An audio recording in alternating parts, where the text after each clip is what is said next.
బుల్లితెర hot beauty Rashmi anchor గా entry ఇచ్చిన తర్వాతే బుల్లితెర బ్యూటీ పెరిగిందని చెప్పాలి. ఈటీవీలో ప్రసారమయ్యే జబర్దస్త్ కామెడీ షోలో యాంకర్ గా చేస్తున్న రష్మికి ఈ షో ద్వారా బాగానే పాపులర్ అయింది. ఇక ఈటీవీలోనే ప్రసారమయ్యే డి డాన్స్ ప్రోగ్రామ్ కి కూడా రష్మి యాంకర్ గా వ్యవహరిస్తోంది. డి ప్రోగ్రామ్ లో సుడిగాలి సుధీర్ రష్మి చేసే యాక్టింగ్ కు విపరీతమైన స్పందన వస్తోంది. దీనికి సాక్ష్యమే యూట్యూబ్ లో వీరి వీడియోస్ కి అత్యధిక వ్యూస్ లో. అసలు ఈ షో ఇంతటి హిట్ అవడానికి కారణం కూడా వీళ్ళిద్దరే. రష్మి సుధీర్ కనిపిస్తే చాలు ఆ షో హిట్ అన్నట్లుగా మారింది. డి 10 ముగిసింది. తాజాగా డి జోడీ ప్రారంభమైంది. డి జోడీ అయితే మొదలైంది, కానీ ఇందులో రష్మి ఎక్కడా కనిపించడం లేదు. దీంతో రష్మి తప్పుకుందని గాసిప్స్ వస్తున్నాయి. నెంబర్ 1 షోగా సక్సెస్ఫుల్ గా నడుస్తున్న డి షో నుండి ఎవరైనా ఎందుకు తప్పుకుంటారు? ఒకవేళ అలా చేస్తే దానికి పెద్ద కారణం ఉండే ఉంటుంది. ఒక విధంగా రష్మి చాలా కాలం క్రితమే ఇండస్ట్రీకి వచ్చిన బ్రేక్ మాత్రం జబర్దస్త్ తోనే వచ్చింది. ఆలస్యంగా సక్సెస్ వచ్చినప్పటికీ టాప్ రేంజ్ లో తన ప్రస్థానాన్ని కొనసాగిస్తోంది. అయితే షో నుంచి తప్పుకోవడానికి పెద్ద కారణం ఏమిటంటే రష్మి పెళ్లిపీట లెక్కాలని అనుకుంటోందట. పెళ్లి చేసుకోవాలన్న సమయంలో సుధీర్ పక్కన యాంకరింగ్ కొనసాగిస్తే రూమర్స్ ఇంకా వచ్చే ఛాన్స్ ఉందని,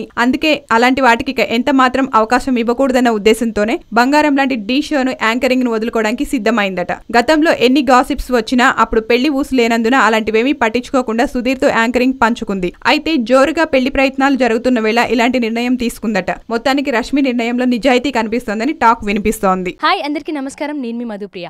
please subscribe, like, share to hello TV.